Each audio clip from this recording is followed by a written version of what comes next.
Culture is more vulgar, vapid, self-absorbed, hedonistic and dehumanizing than at any other time in living memory. Culture is supposed to be uplifting. It's supposed to infuse our lives with intrigue, lust for knowledge, and appreciation of beauty. Instead, for the past 2 decades, pop culture has only served as a sewer pipe of projectile diarrhea aimed directly at our gawping mouths. By its very definition, popular culture has always been mass-produced for mass consumption. But over the last 20 years, as I'm sure you've noticed, pop culture has become significantly more vacuous and obscene. It's a rancid assault on the senses. Why is popular culture so contrived, plastic, empty, meaningless, grotesque, and incredibly retarded? Because from the 20th century onwards, post-modernist, moral relativist, critical theory espousing, cultural, Marxist, nihilists began to seize control of society. Postmodernism seeks to erase the distinction between high culture and popular culture. They want to turn everything on its head. In simple terms, postmodernists have sought to reshape society in their image. And that's why everything's so ugly. From architecture to art to music to entertainment, they're making everything hideous. The goal? To completely undermine the foundation of Western civilization and leave us open to subversion and capitulation. Look at television. TV's endless portrayal of broken families, emasculated male figures, and aberrant, nihilistic, droog-like youths. The stars of so-called reality television are virtually always narcissistic, amoral, and borderline insane. They have no redeeming traits, indoctrinating us with the idea that this is actual reality, that this is how we should act too. You're beginning to think that the tube is reality and that your own lives are unreal. You do whatever the tube tells you. You dress like the tube, you eat like the tube, you raise your children like the tube, you even think like the tube.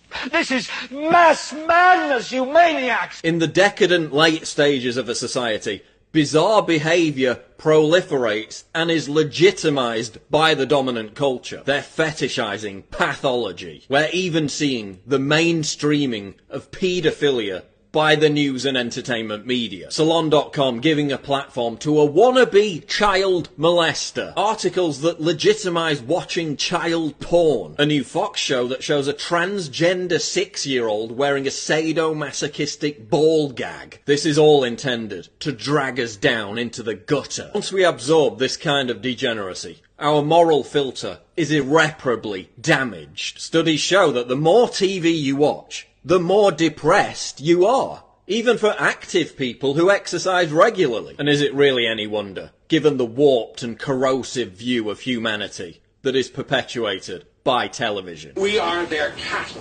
We are being bred for slavery.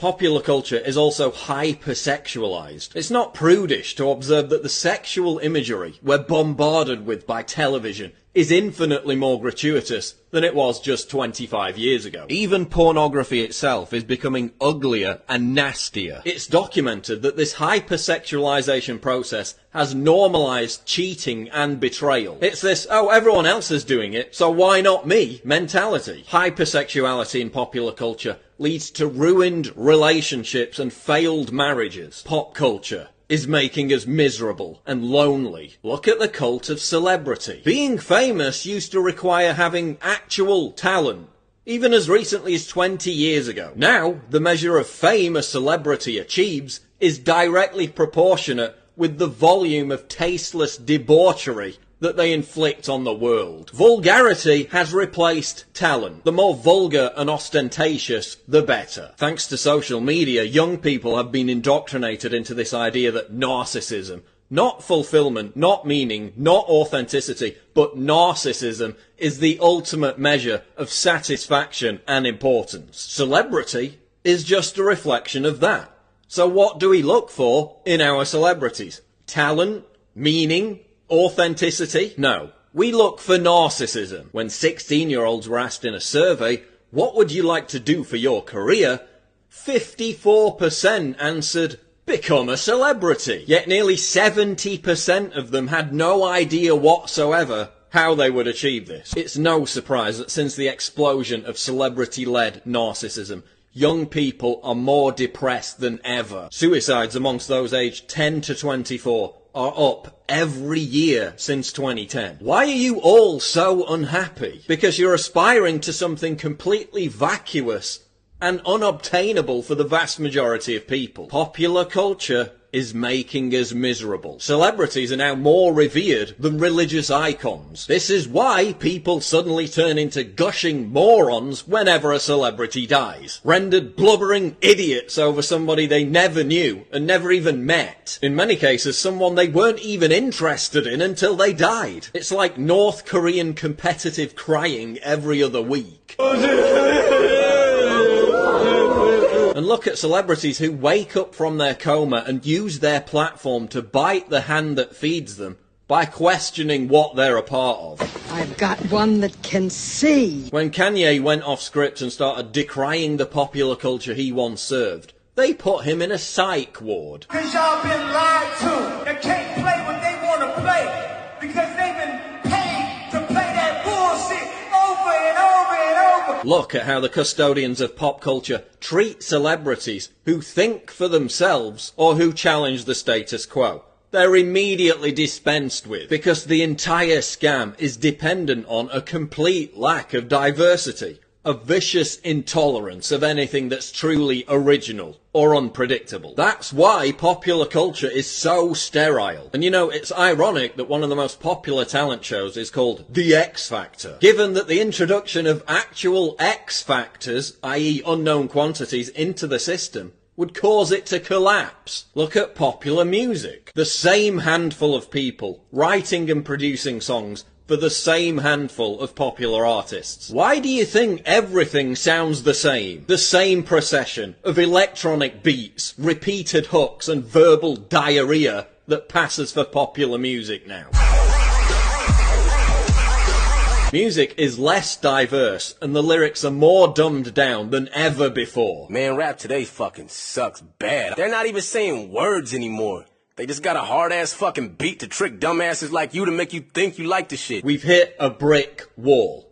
There hasn't been a single authentic movement in popular music for the last quarter of a century. And look at the effect it's had. Young people were once able to channel their self-loathing, their anger, through the medium of rebellious music. Think punk, grunge, goth. Now, they're all growing up listening to sterile drivel like One Direction and Maroon 5. Yes, we always had manufactured plastic crap, but we also had alternatives. Now there are no alternatives. They just don't get the airtime. MTV used to play alternative music videos. Is that what they mean when they say videos have symbolism? What does MTV play now?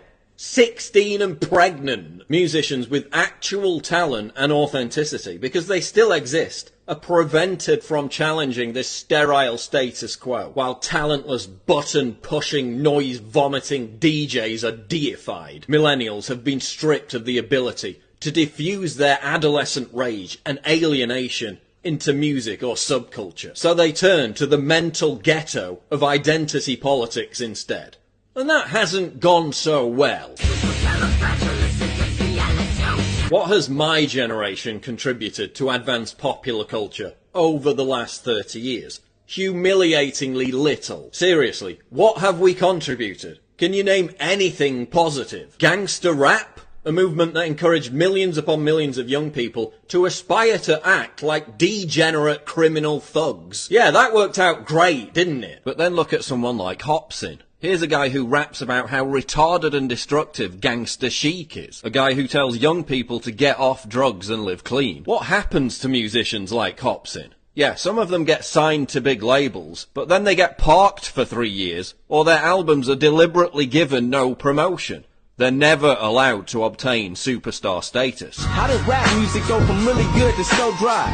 Real artists get shelved and whack ones get famous. To leave masses brainless, a smart mind is dangerous. Because their message represents a threat to cultural Marxism, a threat to the toxic identity that the music industry force feeds young people. Look at youth counterculture. In the past, youth culture was spearheaded by students. They created the counterculture which then trickled down into pop culture. culture. What are students busying themselves with today? Safe spaces, political correctness, virtue signalling, and gender studies. When did being cool become about parroting everyone else's opinions? They are socially conscious citizens and are provoked by the loathsome presence of an unmutual. They are sheep. When did being hip become about writing laborious Facebook posts about how progressive you are? As Theodore Dalrymple noted, the pressure to conform to canons of popular taste, or rather lack of taste, has never been stronger. Everyone's petrified of constant social media surveillance by their peers. Reactionary! Rebel! Disharmonious! Rebel! Reactionary! And we force ourselves to swallow this rotten culture, just so we can feel an affinity with our peers. So we can fit in. That's why there's no discernible youth counterculture. It's all predicated on conformity. And kids today are so satiated with the deluge of entertainment on offer that they have no time or interest in rebelling against the received culture. No time to create their own look. No inclination to form their own ideas about the world, when it's so much easier to just regurgitate what Russell Brand or Meryl Streep is saying. Whether it be fashion, art, music, literature, comedy, culture has been completely sanitized. There is no counterculture. And that's why, with very few exceptions, everyone looks the same. Same haircut, same beard, same clothes, same meaningless tattoos, same lazy cynicism, same political views, same outlook. There's no authenticity, there's no daring. There's no individuality. Look at modern conceptual art. The postmodernist war on absolute truth has spawned the demented belief that anything whatsoever can be considered art. Why is modern art that requires skill or displays awe-inspiring beauty ignored in favour of tawdry trash? Literally trash. Have you ever visited Tate Modern in London? It's a giant building full of scrap metal, concrete blocks, urinals, and this, whatever it is. They call it an art gallery. It more closely resembles a landfill site. What does this look like to you? Dog food and a turd?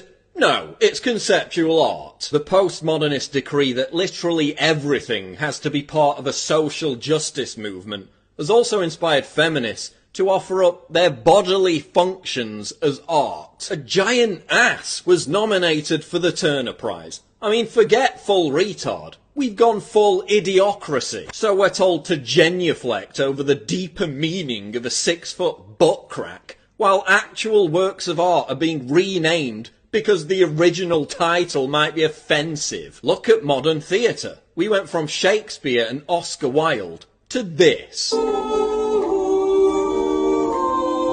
They're making everything that's supposed to be exquisite, hideous and repugnant. What's supposed to inspire us now dehumanises us. When ugliness is venerated as beauty, we know we're in the depraved late stages of a civilization. Jersey Shore and Miley Cyrus are actually seen by terrorists as legitimate reasons to attack the West. And who could argue with them? But seriously, when we defend Western civilization, we're not talking about popular culture. We're talking about the Sistine Chapel, not Piss Christ.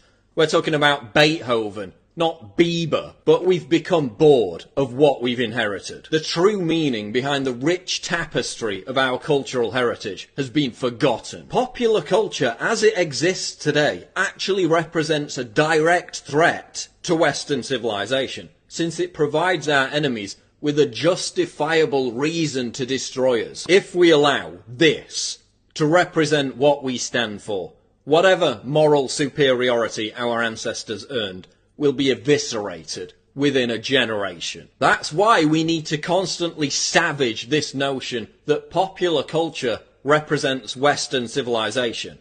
It doesn't. The weaponization of popular culture, as I've described it, is merely the reassertion of cultural Marxism. By making the culture that underpins our society completely meaningless and therefore rudderless, it can be easily overthrown. We need to reject popular culture in all its grisly, grotesque, dehumanizing forms. We need to encourage a new cultural renaissance that is once again inspired by beauty, talent, and the exaltation of human accomplishment.